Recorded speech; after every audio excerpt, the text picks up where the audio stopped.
It was a bitter cold winter night last January when this home at 3305 North McKinley burned down. Neighbors say firemen had to try several different fire hydrants before they got enough water. It was a bad night, and Mrs. Gladys Spurlock, who lives right next door, thought her home might go down with it. Well, today, the charred shell of that house still sits there, and Gladys still has fears about it. Well, the biggest problem it is causing me right now is afraid that I'm going to have some more damage to my property, or maybe I'll be out here in the yard working and some of that blow over on me, and picking the stuff up out of my yard. During the fire in January, Gladys suffered some damage to her home, which she says had to be paid by her own insurance company. And of course, she had to pay a $100 deductible out of her own pocket, and she doesn't want to have to do that again. I had some roof damage, and I also had windows broken on the south side. So this property's already cost you some money? Oh, sure. Okay. And I don't feel like being out anymore. Yeah. Well, have you talked to the city officials about this at all? No, I called Action Line, and they didn't know the law on it, the girl there, and that's all I've talked to. Everybody I've talked to has said they're waiting on the insurance companies to settle this. I see. And I might be willing to go along with them if I wasn't afraid of the danger that it is to my property and little children. Have you seen some kids playing around? Yes, I have. Where do they crawl inside, or tell me what they do? No, they just walk right on the inside right there. They just go right up them steps and walk right in there. Are you worried about a calamity? And in fact, we run 2 off out here Saturday evening, and we run 2 off out here Sunday. Gladys says the owner, Garth Splinter, told her it was an insurance tangle that prevented the cleanup, but she thinks it's long overdue. The owner told me an arson arrest had been made after the fire, and that fire arson inspectors asked him to hold off on tearing down the structure until they had evidence they needed. I checked with Fire Marshal Gary Curtis, who told me it is all right for Splinter to tear down the building as long as fire inspectors are there at the time to obtain any evidence of arson that might turn up. In Your Corner also checked with the City Dilapidated Buildings Department. Chief Zoning Inspector Eddie Marnock said he had condemned the building before. Then the owner decided to remodel it. Then came the fire. Now we have to take the structure back to council and ask for authorization to remove it. And at that time, a lien will be placed against the property for the removal of the structure by the city. Now the owner still has the option to remove it itself.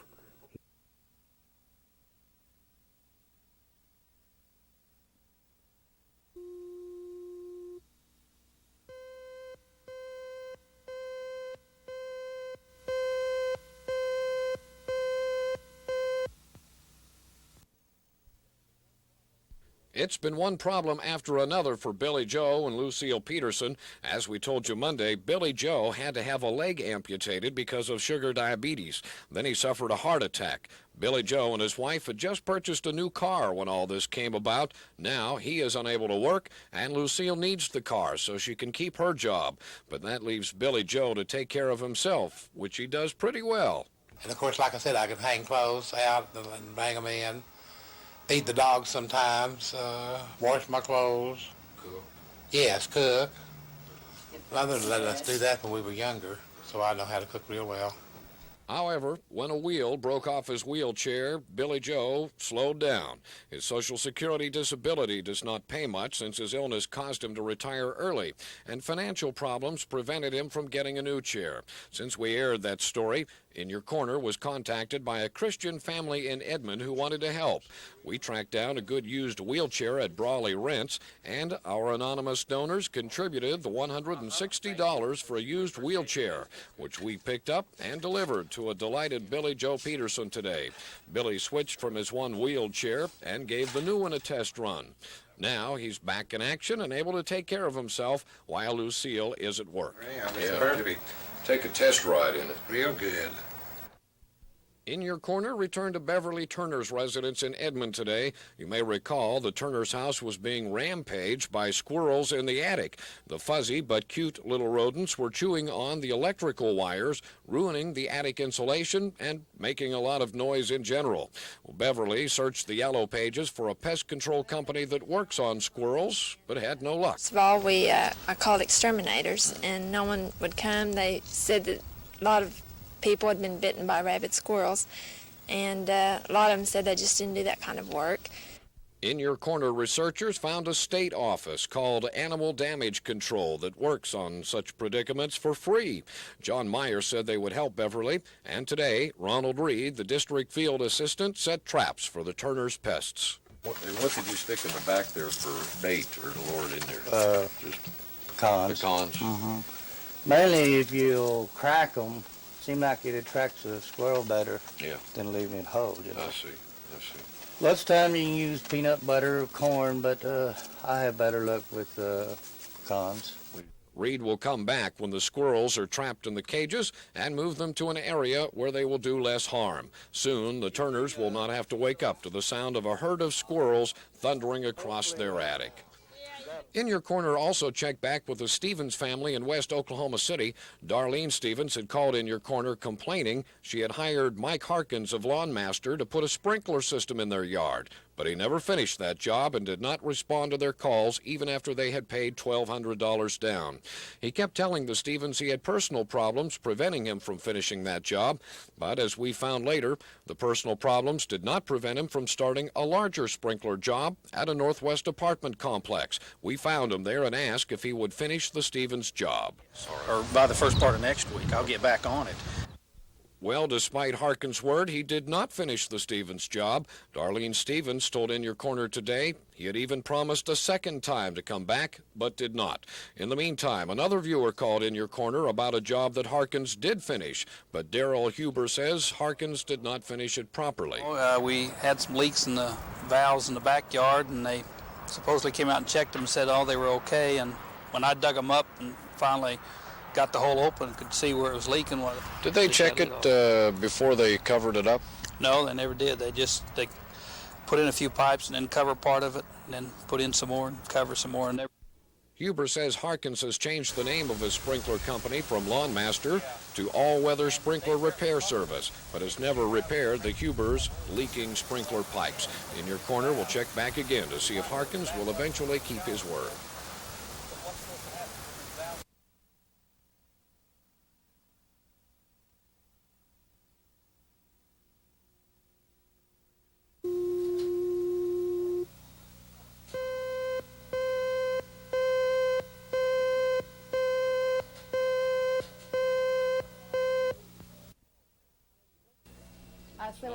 Crystal Watts of Moore turned 4 years old just yesterday. It was a good birthday for her because Crystal was out of the hospital.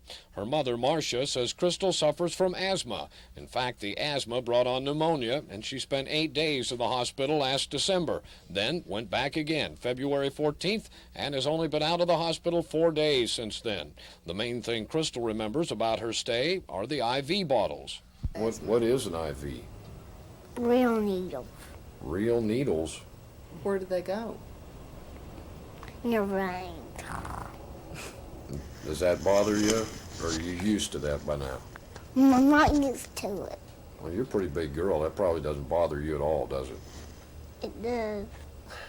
Well, the main thing Crystal's mother remembers about the hospital stay are the bills they have, even with insurance coverage. The coverage on it is, I think it goes 80% major medical. So if you figure 80% of 10, if they go that much, then it's going to leave, what, $2,000? Yeah. I know the one at South Community is over $10,000. Like I said, I don't know what the hospital bill at Children's is going to be. Because of her asthma, Crystal can't go outside and play with the other children very often. So Marcia would like to find a pet for Crystal, one that would not trigger any of her allergies. As far as allergies, I know definitely she's allergic to cats.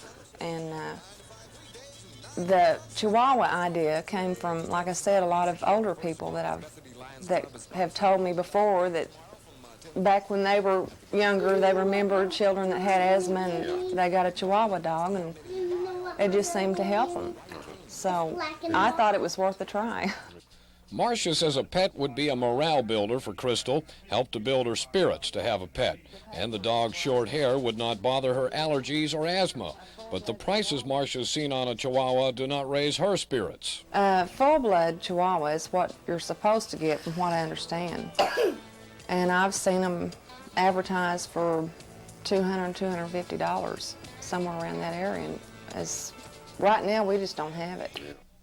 If In Your Corner finds a Chihuahua for Crystal, I ask her who would take care of it. What, would you play with it? Who would feed it? Me. You would? What would you feed it? Dog food. I asked Crystal to describe a Chihuahua for me so we could find one for her. Have you ever seen one before? No way, Jose. I haven't.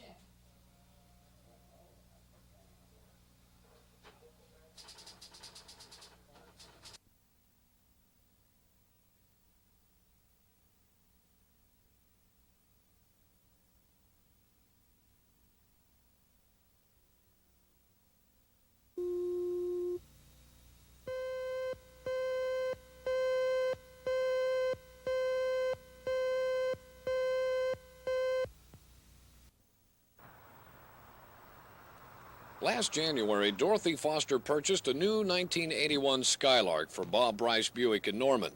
Well, the day she picked up her new car, Dorothy alleges the salesman said she would be receiving a $750 rebate, which Dorothy assumed would arrive in the mail within a few weeks. A couple of weeks later, in February, an employee from Bob Bryce called Dorothy and asked her to come in and sign the application for her rebate. And she did. But after waiting over 6 weeks for her $750, Dorothy contacted the General Motors local Buick representative. They said they hadn't received her rebate application. Bob Bryce Buick told her they had sent the application into GM. I called the Buick division, and they had not received it, and they also told me that they do not lose things. I called Jonah, and she said, well, come on down and sign another one. And I said, no, just mail it to me. Bob Bryce Buick then sent Dorothy another application for her rebate, but this time it was for only $562, almost $200 less than what she was allegedly promised. That's a contract, isn't it? When two people sign it, isn't that a contract? It looks that way. She told me that she personally remembered me and put it in the mail. Well, they didn't receive it here. Well, that's possible. Mail, things do get lost. But when I received the second one for less money, then I knew that it wasn't right. Unable to straighten the situation out herself, Dorothy called In Your Corner. In Your Corner contacted Bob Bryce Sr., the owner of the dealership. Bryce said he had heard nothing of the mix-up but would investigate. He told us that General Motors had been working on a rebate program with dealers to begin February 1st of this year, but it would be retroactive back to January when Dorothy bought her car. That would have given her $562. After February 1st, if she had purchased her car then, she would have received $750 because Bryce Buick was going to add to the General Motors rebate of $562. Well, Bryce suspects the Dorothy salesman, who is no longer there, tried to get her the higher amount even though her car was not actually eligible.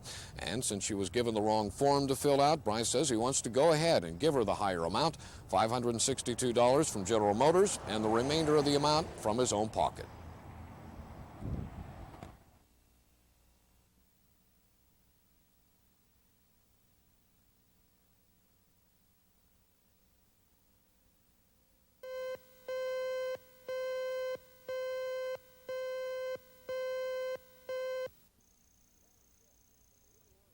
Larry Deck has been a little worried about the ditch in his front yard. He said Cox Cable came in to lay the cable line, dug a ditch, and left it.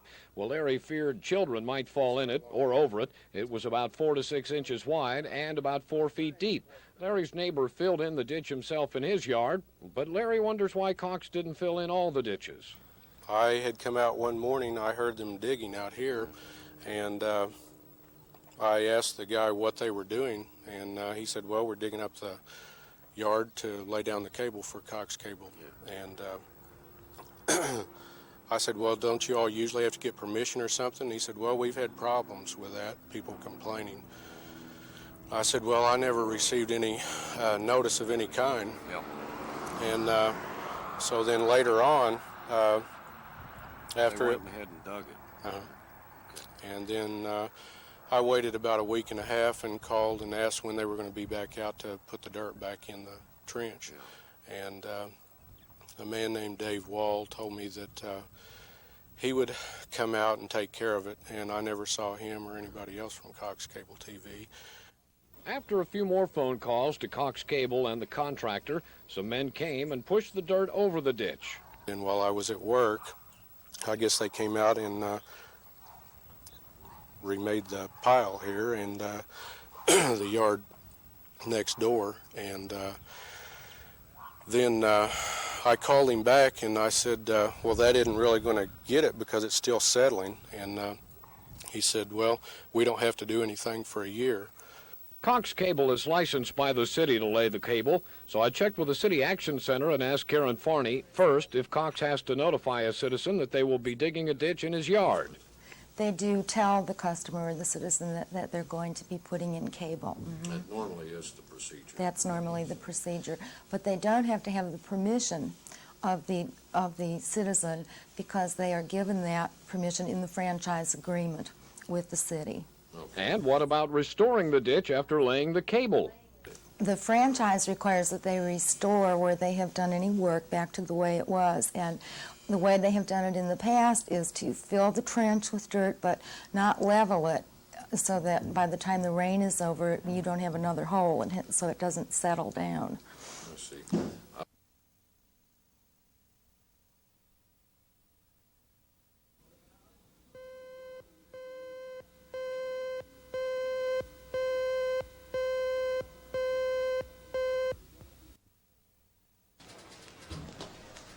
The deal came from Braniff Airlines, part of a promotion to increase business in these times of financial troubles for airlines.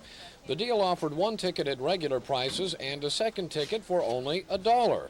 Dan Heinen was one of the many people who couldn't resist such an offer. Dan likes to ski at Lake Tahoe. He told me he used his first ticket last month. The second ticket, which cost $1, he saved for a ski trip over Easter. I called Thursday to confirm everything because on the tickets they leave everything open. Yeah. And so I wanted to make sure I was confirmed. And she said that I was confirmed for going out Friday and coming back Sunday. And so everything went fine going out. Came Sunday and went to the ticket booth there in Reno, and they didn't have my name or anything like it. And that was Easter Sunday we're talking about. Right. Okay. What did you do from there?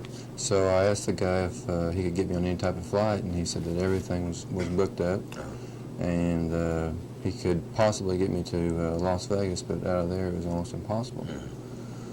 So I asked him if there was any type of compensation, and he kind of laughed and said, well, we can't even give you your $1 back. So I had to come up with $145 and fly back on Delta. Braniff in Reno had no record on computer of Dan's return flight, and his $1 ticket had no dates on it. Fortunately, Dan had a credit card so he could purchase a ticket on Delta Airlines back to Dallas. Braniff had no record there of the return flight, so they couldn't reimburse him for his Delta flight. But they did put him on a flight for free back to Oklahoma City from Dallas, so he got home. Dan can only speculate on what happened. I think what happened is that in Reno, either they're overbooking or they had someone that was paying full fare, and they just bumped me off because it was a $1 ticket. I see. So, what kind of compensation do you think you ought to get from Braniff? I just want my $145 for the Delta ticket. If an airline official omitted Dan's return flight from the computer, there would be no way to prove he had a confirmed return flight. I called the Braniff sales office in Dallas. Dana Wakefield told me she would immediately begin a post-date investigation. That means the computer will have to determine where to look for Dan's reservation. Then it will begin searching. And she said if they made an error, Dan will be reimbursed for the $145 he paid out of his own pocket to get home.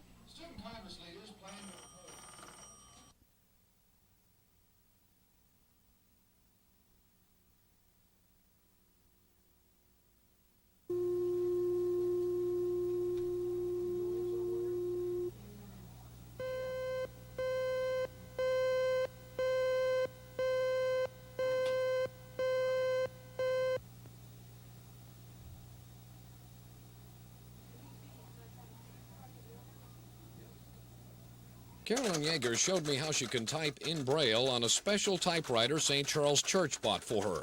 She's taken a course in typing and can type on a regular keyboard as well. In fact, Carolyn intends to study toward becoming a medical records transcriber. In the meantime, she's totally blind, both eyes artificial, divorced now, and on her own. I'm on Social Security disability, which is my only means of income at this time. And so I went to apply for food stamps, and the day I went, the man that I saw was real nice to me. You know, he was real helpful, and he took my application and said he didn't think there would be any problem with it going through, and was even able to tell me the approximate amount of my food stamps and everything.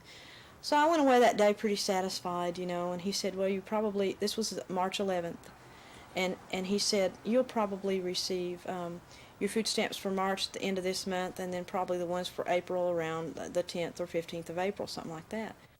Carolyn said no food stamps showed up. She began to get worried and called the welfare office again. And also, between the time that I talked to him the first time and the time I called him back, my divorce had gone through, so my name was changed too, so I called him to tell him that. And the first time I called him, he seemed to understand. And he said, well, it's not on the computer yet, and I don't know why. It was real nice that first time. Then nothing was happening, and that was about 2 more weeks. And so I called him about 2 or 3 days ago, and he was just really rude to me, and told me not to call him anymore, that he couldn't do his work with people calling him all the time and all this other kind of stuff. And then he tried to tell me that he could not change my records to my maiden name unless he could see my Social Security card. And I said, do you want me to bring it down? Well, no. And, you know, I got so frustrated that I wanted to yell. I didn't, but I felt like saying, you know, well, why did you tell me you had to see my card before you could change my name, and now you don't want to see my card? You know, it's just really terribly ambiguous. Carolyn says she's got food today, but she doesn't know about tomorrow. She's facing some bills. I get about $330 a month. Okay, and that's your total. How much of that goes towards rent? $245 of that goes toward rent. Plus, I have to pay my electricity too. So you see, that's why I was concerned. I knew that plus, you know, I've got things coming up. I suppose it's, you know, a tiny bit irrelevant, but the phone company's decided to charge me $26.10 just to get my legal name. After her divorce, she went back to her maiden name. She said the telephone company charged her $26.10 for that, another shock. Well, In Your Corner inquired about her case with the welfare department. They said it normally takes 30 days to get the stamp started, but in this case, there was a computer error. Dennis Moore, assistant county administrator, said he would have Carolyn's food stamps mailed out tomorrow. That will be a relief to Carolyn, who has gone through quite a few other battles in her life, operation after operation, trying to give her vision. Before her second artificial eye, she had almost a year with 10% vision in one eye. I saw things I'd never seen before, individual blades of grass. You know, I got to see people's mouths moving when they talked. I would look at people and I couldn't really, and I could see their teeth when they smiled, and, you know, just stuff I'd never seen, little stuff I'd never, and people's eyes just fascinated me because I'd never really been able to see people's eyes before. You know, it was really great. I loved it. I wouldn't trade that year.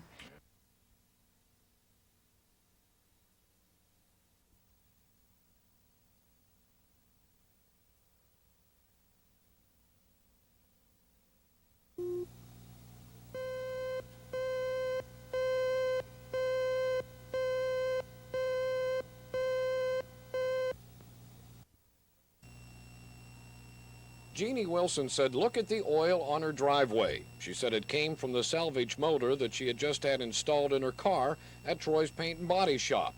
Jeannie was in quite a predicament. She has limited income from her sign painting business, and she needed her car for her work, but didn't have all the money to pay for it. However, Troy let her take the car and pay out the rest of the bill. Then the trouble arose. 2 days after I got it here, there was oil, as you can see, pouring out of from somewhere. I don't know where it was coming from. I'm not a mechanic. I called him and he said, bring the car in. I took it over there and he was busy. He said, I don't have time to look at it. And I said, can you bring it back? And I said, I guess so. So I left and I continued to pour, it wasn't just oil, it was transmission fluid as well. And it was smoking, and I didn't know that it was, you know, I just thought when you start your car up, it smokes. Jeannie called the man who sold her the car. He said the car should not leak oil or smoke, so she called Troy and said she wanted it fixed. And he said, I don't have anything to do with the engine. And I said, who does? And he said, I'm not telling you that. And I said, you mean you can't tell me who you bought the engine off of? And he said, no, I'm not telling you. And I said, well, Troy, that doesn't make sense to me, because if you would put an engine in my car that was of no good, then you may do the same thing to somebody else. And so he said, the best thing I can tell you is to hire you an attorney. Well, Jeannie called In Your Corner instead. She said Troy had taken her car back and would not give it to her now until she paid him everything she owed him. I visited Troy's paint and body shop to get Troy's side of the story. He showed me the car and that the motor was working. He disputed some of the problems Jeannie had mentioned, such as a rod problem and water in the oil, but he admitted that there was an oil leak. Troy felt he had gone out of his way to help Jeannie and let her have the car without complete payment, but he felt her complaints were unjustified. Only thing I've found that the oil leak, it does have an oil leak, and that's the only thing that we've found that was wrong, and which it will be fixed, and we no charge to it. We'll fix it, and she can pick it up, and we can just mark our slates clean.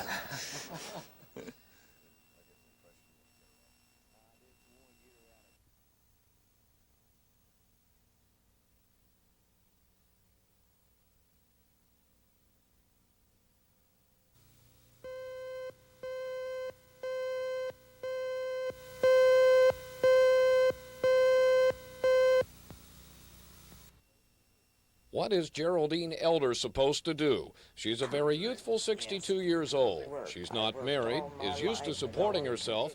Her health is good.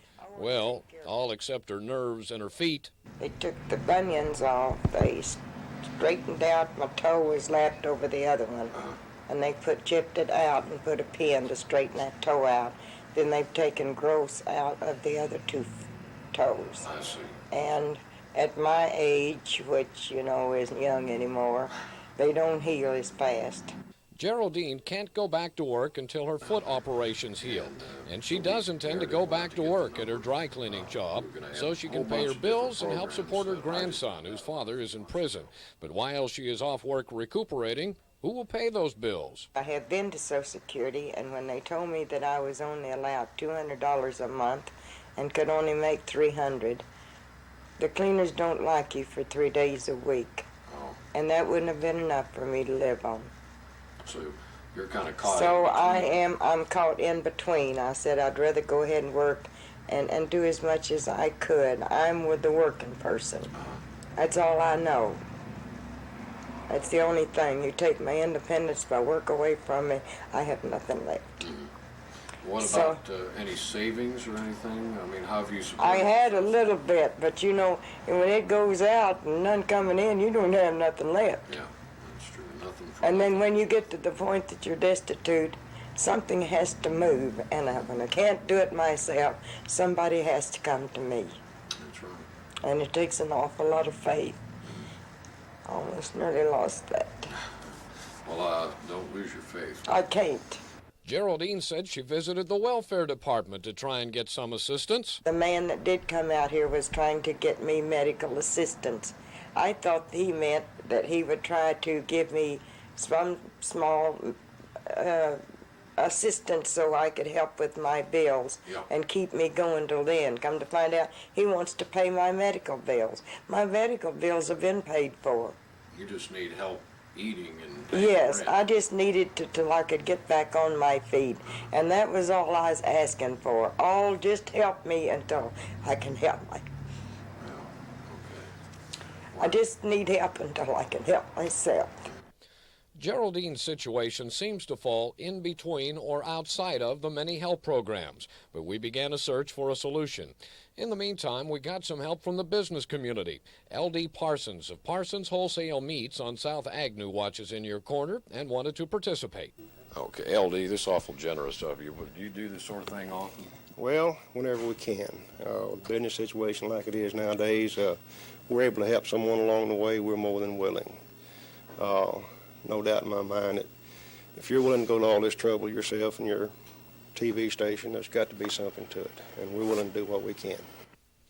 L.D. Parsons contributed a large grocery bag of beef, pork, and chicken for Geraldine, hoping that would defray her food bills until she was able to find other assistance or return to work. Geraldine cried when she saw that load of food and sent along her thanks to L.D. Parsons. We've got a big bag full of groceries for you here. It's all meat is what it is. I thought that might help you out.